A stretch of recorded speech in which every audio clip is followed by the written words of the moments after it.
આપણે ખૂબ સરસ કામ કર્યું છે આપણે ફિમેલ્સ માટે ઇવન યંગસ્ટર્સ માટે. તો તમે થોડી લાઈટ નાખશો કે આપણે શું સારા કામ કર્યા છે, હવે તમે શું ઈચ્છો છો બીજા નવા કામ કરવા માટે? મારું હંમેશા એક સ્ત્રી તરીકે આપણે સ્વાભાવિક છે કે કોઈ પણ સ્ત્રી માટે કોઈ પણ બહેનો માટે આપણે વધારે સંવેદના હોય અને હંમેશા મારું ફોકસ બે વસ્તુ પર વધારે રહ્યું છે. એક તો મહિલાઓ પ્રત્યે વધારે ને વધારે કામ કરવા ઈચ્છતી હોઉં છું, કારણ કે મહિલા તરીકે હું જાણું છું કે એ લોકોની શું વ્યથા હોય છે, એ લોકોની શું જરૂરિયાત હોય છે, એ લોકોના શું પ્રશ્નો હોય છે, એ હું ખૂબ સારી રીતે સમજતી હોઉં છું.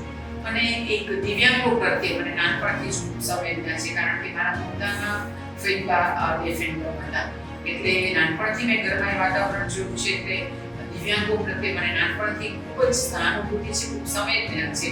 એટલે વધારે કામ આ બે બાબતે કરતી હોઉં છું.